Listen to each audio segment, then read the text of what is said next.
సంచలన దర్శకుడు రామ్ గోపాల్ వర్మ ఏం చేసినా ఏం మాట్లాడినా అదెప్పుడూ సంచలనమే.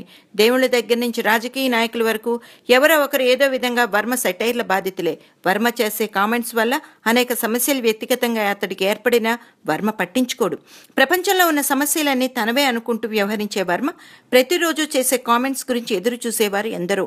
ఈ పరిస్థితులు ఇలా ఉండగా ప్రస్తుతం వర్మకు సంబంధించిన ఒక వ్యక్తిగత విషయంపై బాలీవుడ్ మీడియా గాసిప్పులు వ్రాస్తోంది. ప్రస్తుతం వర్మ అమితాబ్ హీరోగా సర్కార్ 3 మూవీని చేస్తున్న విషయం తెలిసిందే. ఈ మూవీని ఏప్రిల్లో విడుదల చేస్తామని రిలీజ్ డేట్ కూడా అనౌన్స్ చేసేశారు. ఈ సినిమాపై భారీ అంచనాలున్నాయి. అయితే ఆసక్తికరమైన విషయం ఏమిటంటే ఈ సినిమా ద్వారా ముంబైలో తనకు ఉన్న కోట్ల కొద్దీ అప్పులను తీర్చుకోవడానికి వర్మ ఈ మూవీని చేస్తున్నట్లు టాక్. అసలు ఈ సినిమా నిర్మాణం కూడా వర్మకు అప్పులిచ్చిన వారందరూ కలిసి సిండికేట్గా మారి తీశారు అనే టాక్ వినబడుతోంది. తెలుస్తున్న సమాచారం మేరకు ఈ సినిమాకు పెట్టుబడి పెట్టిన వ్యక్తులు ఈ మూవీ టీజర్ రిలీజ్ అయి సినిమా మార్కెటింగ్ మొదలయ్యాక, తమకు రావాల్సిన అప్పులన్నీ ముట్టాక, ఇంకా ఏమైనా మిగిలి ఉంటే అప్పుడు వర్మకు పారితోషంగా ఇస్తారట. తెలుగులో రక్త చరిత్ర నుంచి రకరకాల ప్రయోగాలు చేసిన వర్మకు గతంలో తన సొంత నిర్మాణ సంస్థపై తీసిన సినిమాలకు సంబంధించి అనేక అప్పులు ఉన్నట్లు టాక్.